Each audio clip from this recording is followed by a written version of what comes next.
Hello and welcome back friends. स्वागत है आप सबका यूट्यूब चैनल टेक लवर पे।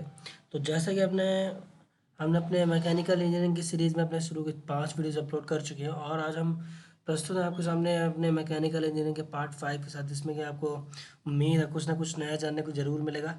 इसमें आप और भी जानेंगे जो कि मैकेनिकल इंजीनियरिंग की इंपॉर्टेंस होती हैं, जो चीज़ें हमारे पास हैं जिनके लिए हमको काफ़ी फोकस करना पड़ता है, जो कि हमारे मटेरियल्स हो गए, खासकर केमिकल एनालिसिस। और भी तो जैसा कि हमने अपने लास्ट वीडियोज़ में मैथमेटिक्स का, फिज़िक्स का और भी आपका हो गया, उसमें हमने काफ़ी डिस्कशन कर चुका है। तो आइए आज आपके सामने कोई नया टॉपिक है, चलिए तो देखते हैं दोस्तों आज की टॉपिक हमारे पास नया क्या है।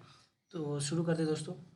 तो जैसे कि mechanical engineering is the study of design, production and आपका ऑपरेशन ऑफ अ मशीनरी। तो वहाँ पे बेसिक डेफिनेशन तो आप समझ गए होंगे। मैकेनिकल इंजीनियरिंग की किसी भी चीज़ का डिज़ाइन करना, उसका प्रोडक्शन करना और उसका फिर ऑपरेशन करना किसी भी मशीन का, यह आता है आपका मैकेनिकल इंजीनियरिंग में। फ्रेंड्स, आज का वीडियो हमारा है आपका एलिमेंट्स के साथ, जो कि हम डील करेंगे केमिस्ट्री के साथ मेनली, जो कि जो केमिस्ट्री की हमको रिक्वायरमेंट होती है मैकेनिकल इंजीनियरिंग में। तो आइए फ्रेंड्स देखते हैं स्टार्टिंग में क्या। Elements are the basically the substances which are made up of a combination of fundamental particles. Example आपका इलेक्ट्रॉन, प्रोटॉन और न्यूट्रॉन। तो एलिमेंट्स क्या होते हैं फ्रेंड्स? बेसिकली वो ऐसे सब्सटेंस होते हैं जो कि बने होते हैं कॉम्बिनेशन ऑफ फंडामेंटल पार्टिकल्स के, जैसे कि आपका इलेक्ट्रॉन हो गया, आपका प्रोटॉन हो गया, आपका न्यूट्रॉन हो गया। जो भी 9th 10th में ही ये सब चीज़ें पढ़ा दी जाती है, इलेक्ट्रॉन, प्रोटॉन, न्यूट्रॉन। उसके बाद जो आगे स्पेशलाइजेशन सब्जेक्ट अपना साइंस चुनते हैं और फिर उसके बाद बीएससी वगैरह, तो वो लोग तो अच्छी तरह से जानते हैं कि एलिमेंट्स क्या होते हैं। आइए दोस्तों आगे नेक्स्ट देखते हैं। Each and every element have a specific structure and have different physical and chemical properties. तो आप जानते हैं कि हर एक एलिमेंट का, जैसे आप अगर हाइड्रोजन ले लो, हीलियम ले लो, लिथियम ले लो, बेरिलियम, ऑक्सीजन, किसी भी कोई भी आप एल्यूमिनियम ले लो, आप मैग्नीशियम ले लो, पोटेशियम ले लो, तो सबकी अलग अलग आपके पास प्रॉपर्टीज़ होती हैं। जैसे कि आपका स्पेसिफिक स्ट्रक्चर का मतलब यहाँ पर क्या है फ्रेंड्स, कि उसका जो स्ट्रक्चर होगा, मतलब जो कि उसके कंटेंट्स होंगे, जो कि उसका number of electron, number of proton होगा, नंबर ऑफ न्यूट्रॉन होगा, वो आता है आपका कि स्पेसिफिक स्ट्रक्चर में। और उनका डिफरेंट डिफरेंट डिफरेंट उनकी फिजिकल और केमिकल प्रॉपर्टीज़ होंगी। फिजिकल मतलब किसी का एटॉमिक साइज बड़ा होगा, किसी का शेप अलग होगा। और केमिकल प्रॉपर्टीज़ में फ्रेंड्स आपका जाता है कोई कंबस्टिबल होगा, कोई नहीं होगा, कोई सॉल्यूबल होगा। तो इस तरह की सारी चीज़ें आपकी आ जाती हैं केमिकल प्रॉपर्टीज़ में। नेक्स्ट है फ्रेंड्स हमारा elements which are in abundance are taken in use by engineers to carry out their mass production. तो फ्रेंड्स देखिए, इंजीनियरिंग पॉइंट ऑफ व्यू से अगर हमको किसी चीज़ का मास प्रोडक्शन करना, मतलब हमें उसका बहुत ज़्यादा प्रोडक्शन करना है, जिसकी नीड है हमारे ग्लोबल लेवल पे काफ़ी ज़्यादा, तो हम ऐसे एलिमेंट की सर्च करते हैं जो कि एबंडेंस जिसका ज़्यादा है नेचुरली। फिर तो और हम उसको फिर इम्प्लीमेंट करते हैं कि उसकी मशीनिंग कैसे करना है, उसको उस लेवल का कैसे बनाना है जिस लेवल की हमको रिक्वायरमेंट है। तो हमारे लिए सबसे ऑप्टिमम ऑप्शन हमारे पास यही रहता है कि हम उस मटेरियल को चुनें जो कि हमारे पास एबंडेंस में। जैसे कि हम एल्यूमिनियम वगैरह चुनते हैं इंजन डिज़ाइनिंग के लिए, जो कि आपका क्रैंक केस और काफ़ी सारे एलॉयज़ वगैरह भी हम एल्यूमिनियम के बनाते हैं, जिससे कि प्रॉपर्टी जो हम रिक्वायरमेंट है, जिस जिस प्रॉपर्टी की हमको, वो हमको मिल जाए। वैसी हार्डनेस, वैसी स्ट्रेंथ एंड दिस रही सारी प्रॉपर्टीज़। तो आइए दोस्तों आगे चलते हैं, नेक्स्ट देखते हैं हमारा। नेक्स्ट है फ्रेंड्स आपका रिक्वायर्ड प्रॉपर्टीज़ क्या क्या होती है, उनमें ये देख लेते हैं। जैसे कि आपका फिजिकल एंड केमिकल प्रॉपर्टीज़ हो गई। अब फिजिकल प्रॉपर्टीज़ फ्रेंड्स, जैसे कि आपका हो गया कि हाई टेम्परेचर तक किसी एलिमेंट को रजिस्ट करना हो, या फिर आपका अंडर वाटर किसी मटेरियल को काम करना हो, या फिर किसी ऐसे लो प्रेशर वाले या फिर हाई प्रेशर वाले एरिया में जहाँ पे रिक्वायरमेंट है कहीं पे ऐसे मटेरियल को सस्टेन करना हो, तो वो सारी होती है फ्रेंड्स उसकी फिजिकल प्रॉपर्टीज़ की। मतलब जो आपका, जहाँ पे आपको वो पर्टिकुलर एलिमेंट यूज़ करना है, उसके सराउंडिंग्स में उसकी फिजिकल सराउंडिंग कैसा होगा, ये डिपेंड करता है उसकी फिजिकल प्रॉपर्टीज़ में। हमको उसको उस लायक बनाना पड़ता है। नेक्स्ट है फ्रेंड्स आपका chemical properties. Chemical properties friends आपका इस पॉइंट ऑफ व्यू से इम्पोर्टेंस रखती हैं कि जैसे देखिए, आप जो स्टील यूज़ करते थे पहले, उसमें अगर पानी लग गया, या फिर जो आप लोहा यूज़ करते थे आयरन, वो रस्ट हो जाता है एनवायरनमेंट में रखे रखे। तो ये फ्रेंड्स होता है बेसिकली उसकी केमिकल प्रॉपर्टीज़ के कारण। आजकल हमने एडवांसमेंट जो टेक्नोलॉजी में है वो ये है कि फ्रेंड्स आजकल हमने काफ़ी सारी ऐसी कोटिंग और पॉलिशिंग टेक्नोलॉजी का इन्वेंशन कर लिया है, जिससे कि रस्ट फ्री सब्सटेंसेस हमें मिल जाते हैं। अगर आप कोई आपके पास कंटेनर है या फिर आपके पास कोई यूटेंसिल, अगर आप उसको हज़ारों करोड़ों साल भी अगर आप उसको पानी में रख दो या फिर एनवायरनमेंट में रख दो तो उस पर रस्ट नहीं होगा। तो ये होता है फ्रेंड्स आपका उसकी केमिकल प्रॉपर्टीज़ का एक एग्जांपल है। और भी हम देखना चाहें तो अगर जैसे कई बार कुछ मटेरियल हैं जो कि एनवायरनमेंट में प्रेजेंट कुछ एलिमेंट्स के साथ रिएक्ट करके कोई अपना कलर बदल लेते हैं या फिर कोई रिएक्शन उनके सरफेस पे होने लगती है जो कि समय टाइम होने के साथ वो आपका होल बॉडी को भी अफेक्ट कर सकती है। तो ये सब आता है फ्रेंड्स आपका केमिकल प्रॉपर्टीज में। नेक्स्ट फ्रेंड्स आपका mechanical engineers take those properties in account which are those that how the material behaves under the conditions applied. तो देखिए मैकेनिकल इंजीनियर्स के लिए फ्रेंड्स वही जैसा कि आपसे बताया फिजिकल और केमिकल प्रॉपर्टीज़ में, तो ये उन प्रॉपर्टीज़ को कंसिडर करते हैं कि जब आपको जो आपने मटेरियल यूज़ किया है वो उसके ऊपर जब लोड लगेगा किसी भी तरह का, वो मतलब आपके मान लीजिए उसके ऊपर परपेंडिकुलर मतलब स्ट्रेट लाइन के लॉन्ग लग रहा है या फिर इंक्लाइंड लोड लग रहा है या फिर आपका किसी भी तरह का जो लोड हो गया, बाय प्रेशर लग रहा है, गैस का प्रेशर है किसी भी तरह का, तो वो सारे उस तरह के जो प्रॉपर्टीज़ हैं उनको कंसीडर करते हैं आपके मैकेनिकल इंजीनियर्स। जैसे फॉर एग्जांपल मान लेते हैं आपको अगर जैसे पिस्टन है, आपका जो आईसी इंजन में पिस्टन होता है, अगर आपको पिस्टन की डिज़ाइनिंग करनी है तो आपको वहाँ पे कौन कौन सी कंडीशंस देखनी पड़ेंगी। जैसे कि वहाँ पे एक बहुत हाई टेम्परेचर रीच होगा क्योंकि कंबशन होना है, फिर वहाँ पे गैसेस का प्रेशर लगेगा, तो आपको वो पिस्टन का जो सरफेस है उसको आपको कैसा रखना है ये डिपेंड करेगा कि आपने उसको उस प्रॉपर्टीज़ के लायक बनाया कि नहीं। तो वहाँ पे सारी हमको कंबशन होने की प्रॉपर्टीज सब के बारे में कि टेम्परेचर कितना रीच होगा ये सब चीज़ें पता होनी चाहिए। उसके बाद ही हम पर्टिकुलर मटेरियल को सेलेक्ट करेंगे। तो आइए देखते हैं फ्रेंड्स नेक्स्ट क्या है। नेक्स्ट है फ्रेंड्स आपको जैसे कि आपकी प्रॉपर्टीज हो गई, हार्डनेस हो गया, आपका इलास्टिसिटी होगा, आपकी डक्टिलिटी होगा, आपका स्टिफनेस हो गया। हार्डनेस फ्रेंड्स ऐसा होता है कि आप अगर किसी चीज़ के ऊपर खरोंच करते हैं, फॉर एग्जांपल स्क्रैच करते हैं, तो वो उस चीज़ को कितना रजिस्ट करता है ये प्रॉपर्टी होती है आपकी हार्डनेस। इलास्टिसिटी होता है फ्रेंड्स आपका कि आप जैसे किसी चीज़ को कितना ज़्यादा खींच सकते हैं, मतलब उसको आप कितना फोर्स लगाएं, कब तक उसमें फोर्स लगाते रहें कि वो डी डीफॉर्म डीफॉर्म हो लेकिन ब्रेक ना हो, वो आपका आता है फ्रेंड्स इलास्टिसिटी में। ऐसे ही आपका डक्टिलिटी है जिसमें कि आपका किसी पर्टिकुलर एलिमेंट की या फिर पर्टिकुलर मेटल की जो प्रॉपर्टी होती है वो भी कंसिडर की जाती है।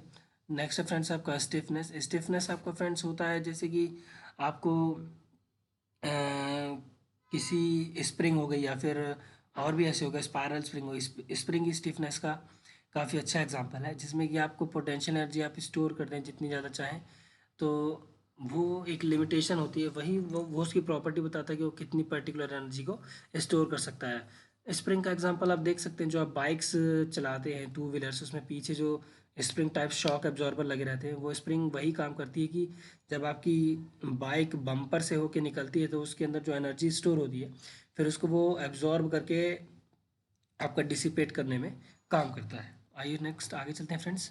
नेक्स्ट आता है फ्रेंड्स आपका स्पेसिफिक एनर्जी ऑफ फ्यूल्स।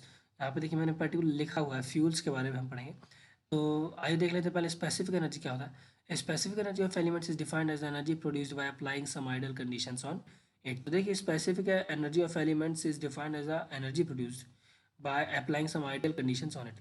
अब देखिए जैसे अगर मैं वही पर्टिकुलर बात करूँ, जैसे आपका पेट्रोल हो गया, आपका डीजल हो गया, तो अगर मैं आपसे पूछूं कि इसकी स्पेसिफिक एनर्जी कितनी है, स्पेसिफिक एनर्जी का मतलब होता है फ्रेंड्स वो कितनी एनर्जी प्रोड्यूस कर रहा है पर यूनिट, आप जितनी हीट उसको प्रोवाइड कर रहे हो, जो भी आप उसको फिजिकल कंडीशंस प्रोवाइड कर रहे हो। अब जैसे हमारा पेट्रोल है तो उसके लिए फ्रेंड्स हमको ज़रूरत पड़ती है स्पार्क प्लग की, जिसमें कि हमको उसको फ्यूल को बर्न करने के लिए, मतलब उसको उस टेम्परेचर तक पहुंचाने के लिए हमको ज़रूरत पड़ती है स्पार्क प्लग की, जिससे कि हम स्पार्किंग करवा के अपना वो फ्लेम जो होता है वो प्रोपागेट होता है फिर पूरे मिक्सर में हमारा, और फिर हमारा लास्ट में पूरा मिक्सर का ब्लास्ट होता है जिससे कि हमारी एनर्जी प्रोड्यूस होती है। तो वो है फ्रेंड्स आपकी स्पेसिफिक एनर्जी आपके पर्टिकुलर एलिमेंट की। नेक्स्ट है फ्रेंड्स आपका specific energy of the fuel is defined as energy produced due to the complete combustion of the fuel. अब जैसे स्पेसिफिक एनर्जी फ्यूल की है वो कैसे डिफाइंड होगी कि एनर्जी प्रोड्यूस होगी। देखिए फ्यूल का जो आपका मेन है वो ये है कि उसको बर्न करेंगे, उसका बेसिक जो क्राइटेरिया है वो यही है कि आप उसको बर्न करेंगे और उसका कंप्लीट कंबशन होने में, कंप्लीट कंबशन की भी यहाँ पे मीनिंग है फ्रेंड्स, जो अगर आप कंप्लीट कंबशन देखें तो कंप्लीट कंबशन ये है कि मतलब जितना कार्बन है वो पूरा आपका CO2 और आपका H2O में कन्वर्ट हो गया हो, मतलब कोई भी ऐसा रेमनेंट ना रह गया हो, कोई कुछ भी ऐसा बचा हिस्सा ना रह गया हो जो कि अपने प्रोडक्ट में ना कन्वर्ट हुआ हो, जो कि उसकी आइडियल कंडीशंस है। तो स्पेसिफिक एनर्जी फ्यूल की कैसे डिफाइन है फ्रेंड्स, जितनी भी एनर्जी वो प्रोड्यूस करेगा वो अपने कंप्लीट कंबशन होने में, जैसे कि हमारा पेट्रोल हो गया, हमारा डीजल हो गया एंड सो ऑन। तो फ्यूल्स देख लीजिए, आपके जो एग्जांपल जो कि हमारे अभी डेली लाइफ में यूज़ होते हैं, आपने इनका नाम सुना भी होगा। आप अपनी बाइक में पेट्रोल डलाते होंगे, आप अपनी कार पे डीजल या फिर सीएनजी भराते होंगे। तो ये सारे एग्जांपल आपके फ्यूल के। नेक्स्ट है फ्रेंड्स आपका लुब्रिकेंट्स और कूलेंट्स। तो ये भी आपके केमिस्ट्री केमिकल ही आते हैं, ये भी आपके केमिकल्स ही होते हैं, लुब्रिकेंट्स और कूलेंट्स। तो आइए फ्रेंड देखते हैं oils of different grades used in IC engines which serves both purposes for lubrication as well as coolant. तो फ्रेंड्स अगर हम बात करें आपका जो ऑयल है, ऑयल कई तरह की ग्रेड के यूज़ होते हैं आपके, खासकर आईसी इंजन्स में। और भी आपकी मशीनरी है जहाँ पे आपकी कूलेंट वगैरह हो गए और भी कुछ लिक्विड हो गए, जिसमें जिसमें कि कटिंग के दौरान, मतलब ड्यूरिंग कटिंग आपको स्प्लैशिंग करानी पड़ती है ऑयल की कंटिन्यूसली, इसके कारण वो हीट होकर आपका डिफॉर्म ना हो जाए और आपकी sufficient that is sustainable conditions बनी रहें। तो फ्रेंड्स देखिए वैसा ही है, oil of different grades used in IC engine which serve both purposes for lubrication as well as coolant. तो जैसे फ्रेंड्स आप जानते होंगे, आप इंजन में ऑयल डालते हैं किसी भी ग्रेड को, काफ़ी सारे ग्रेड्स के आते हैं, अलग अलग कंपनीज अलग अलग ग्रेड भी प्रेफर करती हैं जिसमें कि आपके इंजन की लाइफ लॉन्ग रहे। तो उसमें फ्रेंड्स देखिए कई बार ऐसा होता है कि हम जो हमारा इंजन का ऑयल है उसको हम लुब्रिकेशन के लिए यूज़ करते हैं, और जो हमारे हाई परफॉर्मेंस रेटिंग इंजन्स होते हैं उसके लिए हम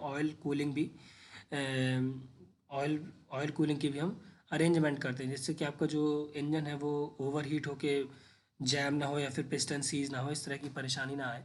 और जैसे हमारे लो परफॉर्मेंस इंजन जो कि हम आमतौर पे यूज़ करते हैं, जैसे कि हमारे टू व्हीलर्स के हो गए, जो हमारी फोर स्ट्रोक गाड़ियाँ हैं, और आपका फोर फोर ट्रांसमिशन सिस्टम है, उसमें हम जो आपका इंजन ऑयल यूज़ करते हैं वो आपका दोनों काम करता है, दैट इज़ लुब्रिकेशन का भी, जो इंजन के मूविंग पार्ट्स हैं उनका भी, और आपका एज अ कूलेंट भी काम करता है, मतलब वो हीट को भी कंडक्ट करके बाहर करने का काम करता है। नेक्स्ट आता है फ्रेंड्स हमारा specific coolants are used when it comes to competitive performance. For example racing bikes हो गया, कार्स हो गया, जैसे कि मैं आपसे बता चुका, स्पेसिफिक कूलेंट यूज़ किए जाते हैं, जैसे कि हवा आपका फार्मूला वन रेसिंग कार्स हो गई, आपकी रेसिंग बाइक्स हो गई, आपका अपाचे आरटीआर वगैरह हो गई, और आपका 310 वगैरह लेंगे, और निंजा बाइक्स वगैरह लेंगे, और भी हैं। तो वहाँ पे आपको पर देखने को मिलेगा कि जो वो लोग इंजन जो यूज़ करते हैं उसमें टेक्नोलॉजी है, उसके लिए वो लोग अलग से कूलेंट यूज़ करते हैं, जो कि आपके लिक्विड कूल्ड इंजन्स होते हैं, मतलब वहाँ पे एयर सफिशिएंट नहीं होती इंजन को कूल करने के लिए,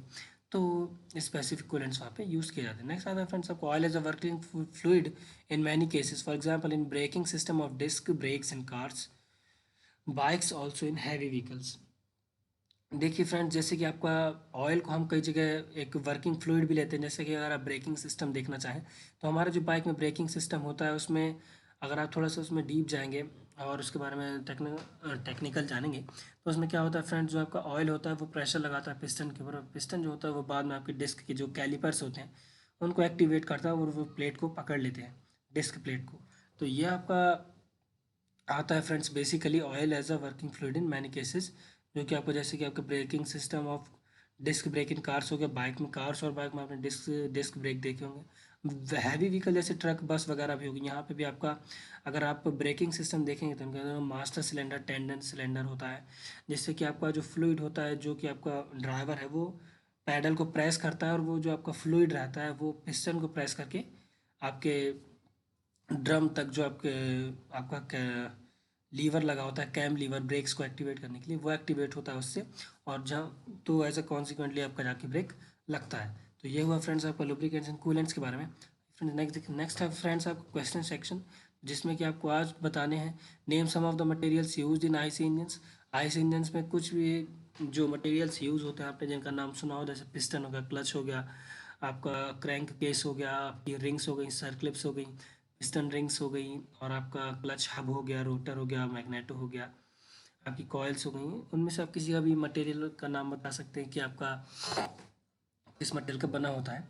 नेक्स्ट आता है फ्रेंड्स आपका name some of the fuels used in present time. Present time में कौन कौन से फ्यूल्स हो रहे हैं आप उनका नाम बताइएगा। तो मेरे दोस्त ये आज का वीडियो आपको पसंद आया होगा। वीडियो देखने के लिए थैंक यू।